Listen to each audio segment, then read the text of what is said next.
बच्चों नमस्कार। RKS maths ई कक्षा में एनसीईआरटी न्यू सिलेबस की कक्षा 10 के नए विद्यार्थियों का एक बार फिर स्वागत। तो हम वास्तविक संख्याओं की प्रश्नावली आपकी पहली पढ़ रहे थे गणित की, तो इसके हम 1.2 तक प्रश्न पढ़ चुके हैं। अब हम आज शुरू करते हैं 1.3 को। तो चलते हैं प्रश्नों पर। ये 1.3 का आपका पहला प्रश्न है बच्चों। यहाँ पर ये सिद्ध करना है कि √5 एक अपरिमेय संख्या है। इसको हमें सिद्ध करके बताना है। तो इससे पहले मैं एक बात आपको बच्चों कहूँगा कि ये मेरा जो चौथा वीडियो है एनसीईआरटी सिलेबस का नए विद्यार्थियों के लिए, तो आप बच्चों का मुझे बहुत ही अच्छा रिस्पांस मिला है। लगभग अभी तक जो है मेरे इन 3 वीडियोज़ को बच्चे जो है लगभग 600 से अधिक बार देख चुके हैं और अच्छा उन्होंने टाइम भी स्पेंड किया है। तो आप ज़्यादा से ज़्यादा आगे और बच्चों को शेयर करो ताकि आपके दोस्तों को, रिश्तेदारों को, आप भाई बहनों को सबको इसका और फ़ायदा मिल सके। तो आप ज़्यादा से ज़्यादा शेयर कीजिए और आप खुद भी फ़ायदा उठाइए। तो यहाँ पर जो ये हमें सिद्ध करना है कि √5 एक अपरिमेय संख्या, तो इसकी एक परिपाटी है कि इसका तरीका है बच्चों। तो इससे के द्वारा हम कुछ और भी प्रश्न हल कर सकते हैं। तो पहले अपने √5 को हल करके देखते हैं कि किस प्रकार से ये पता लगे कि √5 एक यानी अपरिमेय संख्या है। तो इसका तरीका ये है कि आप जो पहले इसको एक परिमेय संख्या माने, ठीक है। इसका ये तरीका सिद्ध करने का यही है कि आप मान लें कि माना √5 एक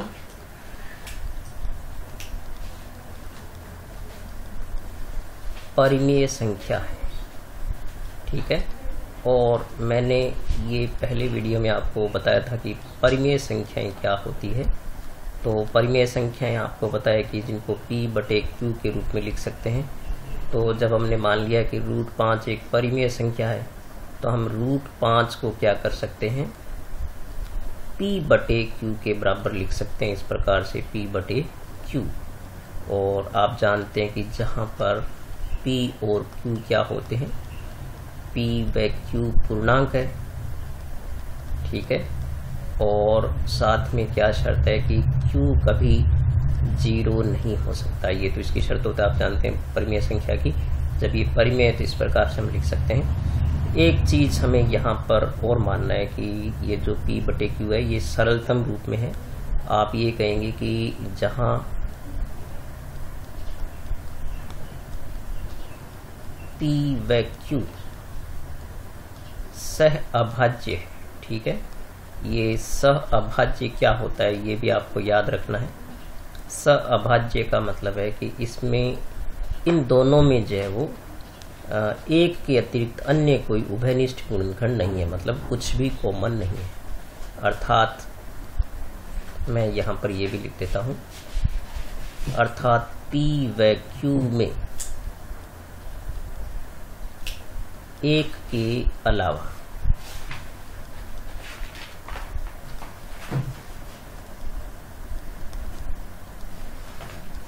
कोई भी उभयनिष्ठ गुणनखंड नहीं है, ठीक है। उभयनिष्ठ यानी कॉमन गुणनखंड इसके अंदर एक के अतिरिक्त नहीं है, उभयनिष्ठ गुणनखंड नहीं है, ठीक है। ये आपको इसमें याद रखना है कि ये हमने मान लिया। अर्थात ये P/Q सरलतम रूप में उभयनिष्ठ गुणनखंड नहीं है। तो ये बात हमें आगे जाकर के काम आएगी, तो आप इसको याद रखेंगे। सहअभाज्य का मतलब यही होता है कि जब एक के अतिरिक्त कुछ भी कॉमन नहीं हो तो उसको हम बोलते हैं सहअभाज्य, ठीक है। तो अब ये हम यहाँ पर चूंकि क्या कर चुके हैं, P/Q के बराबर मान चुके हैं, तो आप पहले क्या करेंगे, इसमें इसके बटे में 1 मान करके आप इसको क्या किया करो, और वज्र गुणा कर दिया। तो √5 के बटे में आप क्या मान लो, 1, और बराबर में आपके पास हो गया P/Q। अब आप क्या करें, इसको तिरछा गुणा करेंगे तो ये इधर गुणा कर दें, तो इस प्रकार से P बराबर आपके पास आ जाता है √5 × Q, ठीक है। तो आप समझते जाइए, बिल्कुल आसान तरीका है। थोड़ा लंबा जरूर होता है सवाल, लेकिन मुश्किल नहीं है। तो तिरछा गुणा किया। अब आप क्या करें, दोनों ओर वर्ग कर दो, ठीक है। तो आप लिखेंगे दोनों और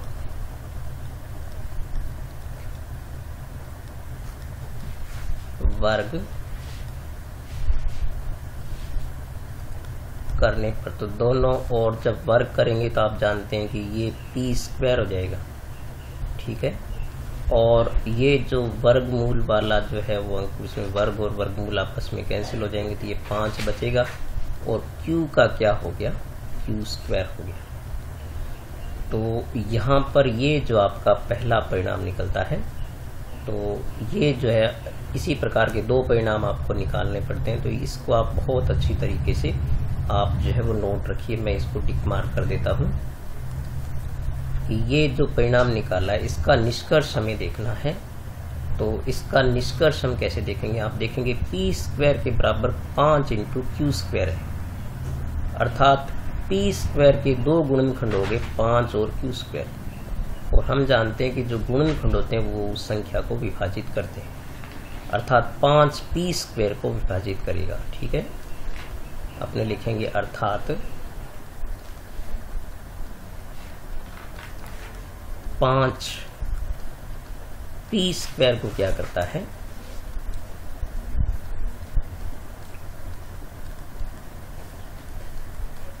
विभाजित करता है। यानी जो गुणनखंड होते हैं वो आप जानते हैं कि संख्या को क्या करते हैं, विभाजित करते हैं, उसमें भाग जाता है।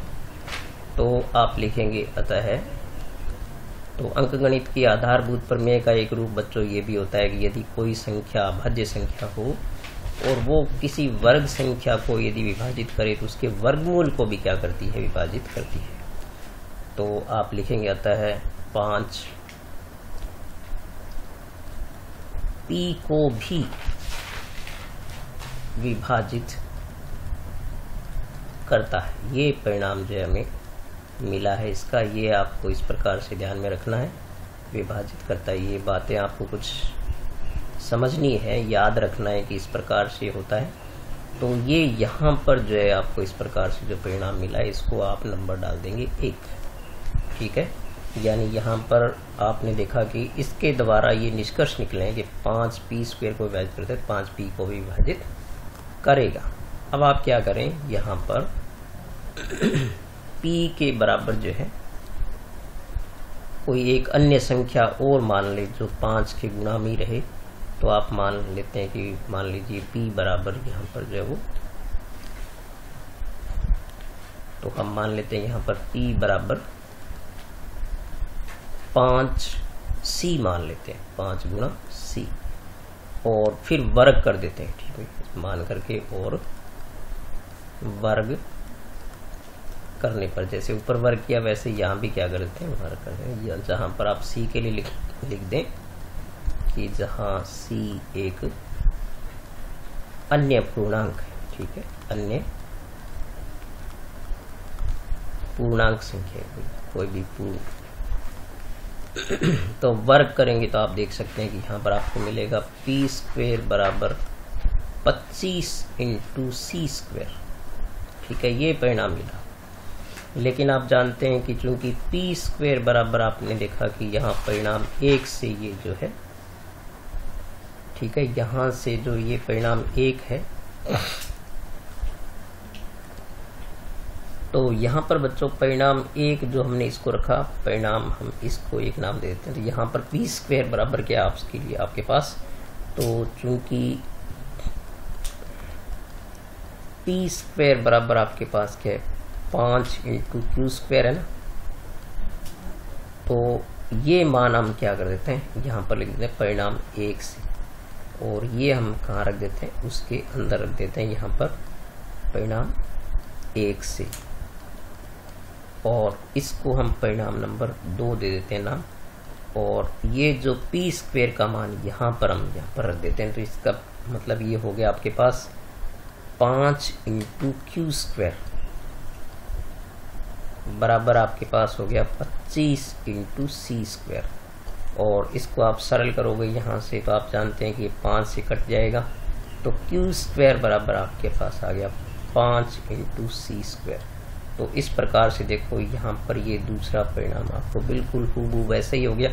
यहाँ पर तो आपके पास आ रहा था पी स्क्वायर बराबर, और यहाँ पर आ गया क्यू स्क्वायर बराबर था। आप इसको क्या नाम डाल दो, इसको नंबर 2 डाल देते हैं हम। ये परिणाम नंबर 3 हो गया ये आपके पास।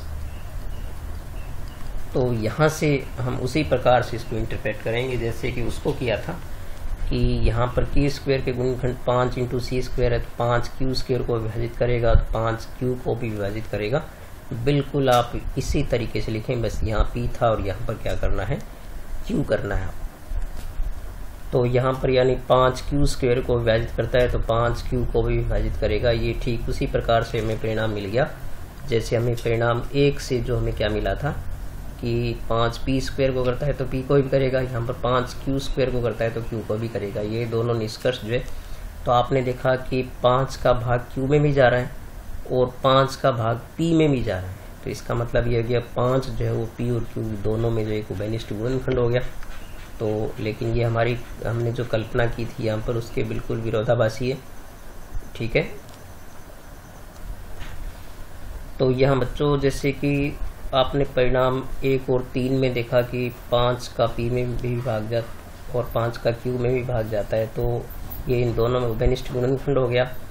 तो लेकिन ये जो हमने जो कल्पना की थी यहाँ पर कि 1 के अतिरिक्त कोई उभयनिष्ठ गुणनखंड नहीं है, अर्थात तो अपने ये कह सकते हैं कि यह इस तथ्य का विरोधाभास है कि पी व क्यू में 1 के अतिरिक्त कोई उभयनिष्ठ गुणनखंड नहीं है।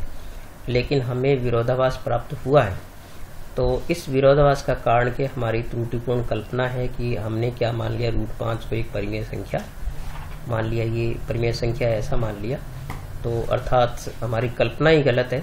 तो हम ये निष्कर्ष में कह सकते हैं कि अर्थात निष्कर्ष यही है कि √5 एक अपरिमेय संख्या है।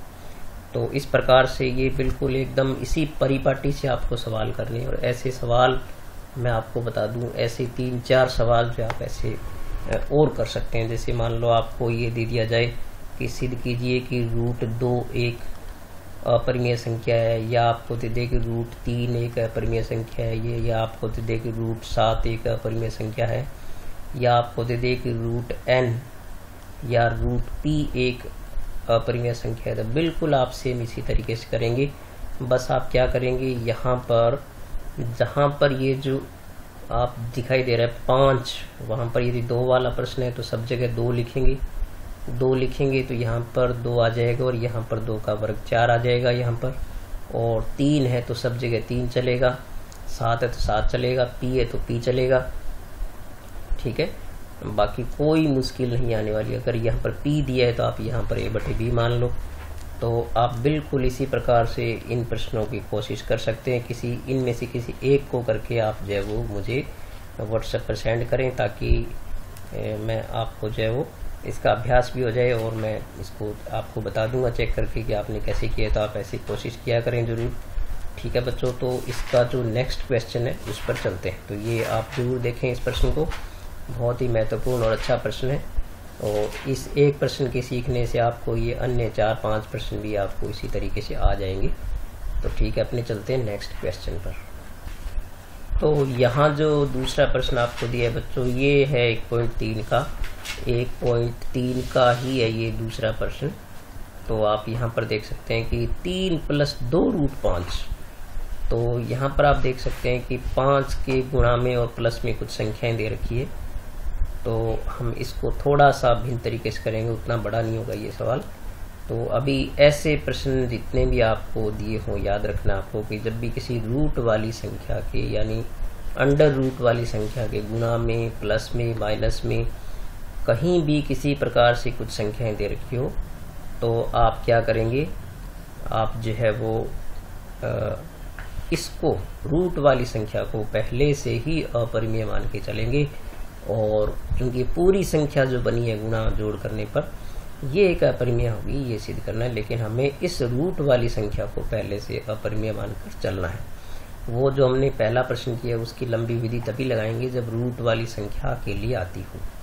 ठीक है, तो ये प्रश्न करने के लिए शुरुआत हम ठीक वैसा ही करेंगे कि ये एक अपरिमेय संख्या है, नहीं सॉरी परिमेय संख्या है, p/q के बराबर मानेंगे। तो यहाँ पर उसी प्रकार से मान लिया कि ये परिमेय संख्या है और इसको परिमेय तो हम p/q के बराबर रख सकते हैं, जहाँ आप जानते हैं कि p q पूर्णांक होते हैं और q 0 नहीं होता है। तो ये तो एक बिल्कुल एकदम सभी प्रश्नों में ठीक वैसा ही लिखना है। अब आप क्या करेंगे, ऐसे प्रश्नों में आप इस बात को याद रखें कि आपके पास ये जो आपके पास रूट वाली संख्या है, आप पहले इसको यहाँ लिख लें। जो भी रूट वाली संख्या है उसको आप अलग यहाँ पर लिख लें, और इसके गुणा जोड़ घटाव भाग में जो भी संख्या है उसको गणित की नियमों के अनुसार आप दूसरी तरफ ले जाएं। तो आप देख सकते हैं दूसरी तरफ पहले से p/q है। अब ये चूंकि ये संख्या प्लस में है तो आप इसका पक्षांतरण करेंगे यहाँ पर, तो ये आपके पास हो जाएगी -3 हो जाएगा, ठीक है। और अपॉन में इसको 1 लेकर के और आप इसका लघुत्तम ले लेंगे, तो यहाँ पर इसके गुणा में 2 है, एक बार यहाँ पर 2 रहने दें। तो इस प्रकार से 2√5 जो है वो यहाँ पर q लघुत्तम लेंगे हम, तो q लघुत्तम लेंगे तो ये हो जाएगा p-3q, ठीक है। अब ये जो 2 गुणा में होता है वो आपको पता है कि भाग में जाता है, तो इस प्रकार से √5 जो है वो क्या आ गया आपके पास, p-3q बट्टे में ये q2 जो है वो q के गुणा में जाएगा, तो ये आ गया 2q। तो इस प्रकार से ये एक हमें यहाँ पर एक संख्या प्राप्त हो गई जो √5 के बराबर है। तो आप देख सकते हैं कि यहाँ पर p और q पूर्णांक है जो अपने यहाँ पर मान चुके हैं, और 3 भी जो है वो -3 यहाँ पर रखें तो -3 भी पूर्णांक है और 2 भी पूर्णांक है। तो इस प्रकार से ये सभी संख्याएं पूर्णांक है, और आप जानते हैं कि पूर्णांकों से हमेशा परिमेय संख्या बनती है। ये परिमेय संख्या है, परंतु हम जानते हैं कि ये एक अपरिमेय संख्या है, तो ये तो विरोधाभासी कथन हो गया। तो फिर इसका हम निष्कर्ष यही करेंगे कि इस विरोधाभास का कारण हमारी त्रुटिपूर्ण कल्पना है, अर्थात निष्कर्ष ये है कि ये एक परिमेय संख्या है। तो यही भाषा आपने को यहाँ पर लिखना है, ठीक है। तो यहाँ बच्चों आप देख सकते हैं कि p-3q/2q में आप देख सकते हैं कि ये p, q, -3 और 2 इतने अंक आए, ये सारे पूर्णांक होते हैं, आप जानते हैं। अतः ये एक परिमेय संख्या है, क्योंकि पूर्णांकों से हमेशा क्या बनती है, परिमेय संख्या। तो जब ये परिमेय है तो इसके सम्मुख ये भी क्या होनी चाहिए, परिमेय संख्या होनी चाहिए। तो लेकिन अपने जानते हैं कि परंतु ये इस तथ्य का विरोधाभास है, यानी हम जानते हैं कि ये क्या होती है, क्या परिमेय संख्या होती है। तो आप फिर यहाँ लिखेंगे कि अर्थात इस विरोधाभास का कारण क्या है कि हमने क्या मान लिया, 3 + 2√5 को एक परिमेय संख्या माना त्रुटिपूर्ण तरीके से, गलत तरीके से, यही इसका कारण है। तो अर्थात निष्कर्ष ये निकलता है कि ये भी एक क्या है, एक अपरिमेय संख्या है। तो इसकी ये परिपाटी जो है बिल्कुल एकदम एक ही तरीके से होंगे। ऐसे कुछ सवाल मैं आपको बताता हूँ कि ये सवाल भी आप ऐसे कर सकते हैं। तो बच्चों आप इसी तरह से आपका जो ये तीसरा सवाल है इसका, तो उसमें आपको 2 सवाल दे रखे हैं। एक दे रखा है 7√5 और एक दिया उसमें 6 + √2। तो इनको भी आप क्या कर सकते हैं, इसी तरीके से आप कर सकते हैं। जैसे आप क्या करेंगे, पहले इनको परिमेय संख्या मान लेंगे, फिर इसके p/q के बराबर रखेंगे, फिर आप इसी प्रकार से पक्षांतरण करके इन अंकों को ले जाएंगे और आप खुद अभ्यास करेंगे। बिल्कुल सेम यही भाषा लिखनी है, बस थोड़ी सी संख्याएं बदलेगी। तो ये 2 सवाल बिल्कुल आप इसी तरीके से हल करने की कोशिश करें और आप हल करें, और उनके हल जो है मेरे व्हाट्सएप पर आप फ़ोटो खींच करके और मोबाइल से भेजें, तो मैं उनको बिल्कुल चेक करूँगा। कोई गलती होगी तो मैं आपको बता दूंगा कि किस प्रकार से आपको करना चाहिए। तो आप अभ्यास करते रहिए, और ये कुछ थोड़े सवाल 3, 4, 5 सवाल रोजाना जो है वो आप करेंगे तो आपका जो छुट्टियों में अभ्यास बना रहेगा। तो यहाँ पर बच्चों ये है तीसरे प्रश्न का जो है वो पहला पार्ट है कि 1/√2 एक अपरिमेय संख्या है, ये सिद्ध करना है। तो इसको मैंने क्या है थोड़ा सा मॉडिफाई कर दिया, जो आपका पहला प्रश्न था बिल्कुल उसी तरीके से। तो वहाँ पर हमारे पास क्या था, √5 था, तो हम यहाँ पर 1/√2 लिख देते हैं। तो यहाँ भी 1/√2 लिख दिया, और बाकी भाषा बिल्कुल सेम उसी प्रकार से। फिर हमने इस प्रकार से यहाँ लिखा और फिर इसको तिरछा गुणा कर दिया और फिर दोनों तरफ वर्ग कर दिया, तो ये आ गया बिल्कुल वो जो √5 वाला सवाल है उसी प्रकार से चल रहा है। बस इसमें आपने ये देखा कि यहाँ पर पहले q² आता है और उसमें यहाँ पर पहले पी स्क्वायर आता है, तो कोई बात नहीं है, यहाँ पर पहले क्यू स्क्वायर के गुणनखंड बन गए। उसी प्रकार से हमने यहाँ क्यू के बराबर ये 2c मान लिया, और फिर हम देखेंगे इसका वर्ग करेंगे तो क्यू स्क्वायर बराबर कितना हो गया, 4c स्क्वायर हो गया। और फिर हम देखेंगे परिणाम 1 से हमारे पास क्या है ये, तो ये हमने यहाँ पर ये परिणाम 2 में रख दिया, तो पी स्क्वायर बराबर आपके पास यहाँ क्या आ गया, ये देखें जैसे ये परिणाम आता है ना यहाँ पर बिल्कुल वैसे ये यहाँ पर आ गया। तो यही भाषा लिखेंगे कि 2p स्क्वायर का गुणनखंड है तो p का भी होगा, तो भाषा जो है वो बिल्कुल सेम उसी प्रकार से। तो आप देखें कि ये 2p और q में दोनों में उभयनिष्ठ गुणनखंड है, ठीक है। तो परंतु ये इस बात का विरोधाभास है कि इनमें एक के अतिरिक्त कोई उभयनिष्ठ गुणनखंड था ही नहीं, ठीक है। तो ये इसका कारण क्या, हमारी त्रुटिपूर्ण कल्पना है कि हमने क्या मान लिया, इसको एक परिमेय संख्या मान लिया, अर्थात निष्कर्ष ये कि एक अपरिमेय संख्या ही है। तो आपने देखा कि यदि आपको ये थोड़ी सी इसकी भाषा जो याद हो जाए, ये थोड़ी सी आप 2-4 बार ध्यान से देखेंगे तो ये आपको लर्न हो जाएगी। तो इसके द्वारा देखो आप वो देखो 5 ये है और एक वो किया हमने 6, और यदि इन सबको 1 के अपोन में ले लें, यहाँ पर 1/√2 ले लो, 1/√3 ले लो, 1/√7 ले लो, 1/√n ले लो, 1/√p ले लो, या फिर 1/√5 ले लो, तो ये यहाँ पर आपके पास देखो कितने सवाल हो गए, 6 हो गए, 6 हो गए 12 सवाल आप बिल्कुल एक तरीके से ही सीख सकते हैं, बिल्कुल आप इस भाषा को अच्छी तरह समझ करके। तो 6 सवाल तो इसके बन जाते हैं जब ये 1 के बटा में नहीं हो, ठीक है, और 6 बन जाते हैं जब वो 1 के बटा में हो। तो 12 सवाल आप बिल्कुल एक इस विधि से सीख सकते हैं। तो ठीक है बच्चों, ये आज का वीडियो कोई बहुत ज़्यादा बड़ा नहीं है, लेकिन आप ये देखें कि ये जब से प्रश्नावली हमने शुरू की है तो आपने देखा कि कुछ सवाल जो हैं वो लंबे लंबे सवाल हैं। तो आप यूँ समझें कि कहीं आप ये मानने लगें कि एनसीईआरटी गणित जो बहुत ही मुश्किल है, यानी बहुत ही हार्ड है, ऐसी बात नहीं है। आप ये मन में बिल्कुल ही नहीं रखें कि ये हार्ड है, आप हार्ड नहीं मान के चलें। ये कुछ ही प्रश्न हैं जो अभी बस लंबे लंबे प्रश्न सब खत्म हो गए, आगे 1.4 है तो उसमें बहुत छोटे छोटे प्रश्न हैं, और आगे प्रश्नावली जो है उनमें कोई इतने मुश्किल सवाल नहीं है। आप ये मान सकते हैं कि जो पिछले 5 साल में जो सिलेबस चलता था राजस्थान बोर्ड का, तो उसकी बजाय थोड़ी सी ये गणित जो आपके लिए आसान है, उसकी बजाय अगर वो उसकी बजाय अपने माने तो ये उसकी 90% है, मतलब उससे 10% आसान ही मान सकते हैं इसको, तो मुश्किल नहीं है। थोड़े से इन सवालों की एक परिपाटी है, क्योंकि थोड़े से आपके लिए नए हैं तो आपको ये मुश्किल लग सकते हैं। तो आप लगातार ये मेरे वीडियोस देखें, और मुझे बहुत खुशी है कि आपका बहुत अच्छा रिस्पांस मिल रहा है। जब से मैंने ये नए एनसीईआरटी की वीडियो शुरू किए हैं तो आपके बहुत अच्छे व्यूज़ मुझे मिल रहे हैं।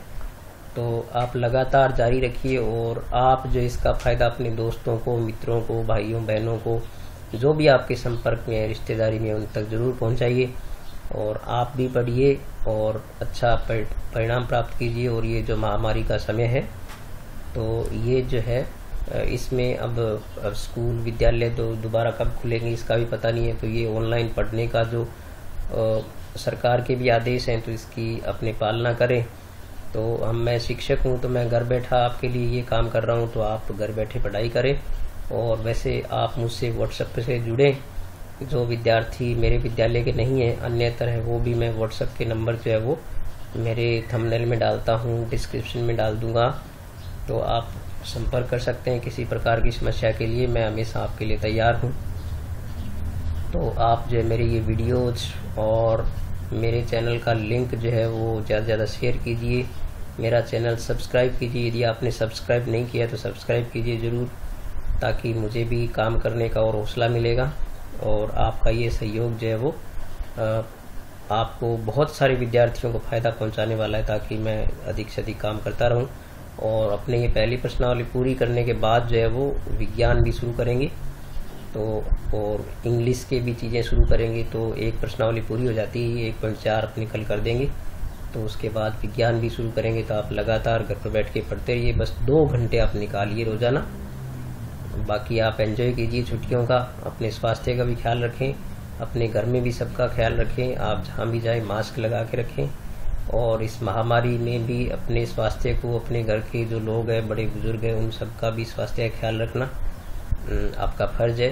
तो आप पढ़ते रहिए, घर में रहिए, सुरक्षित रहिए। ठीक है बच्चों, मिलेंगे नेक्स्ट वीडियो में, तब तक नमस्कार।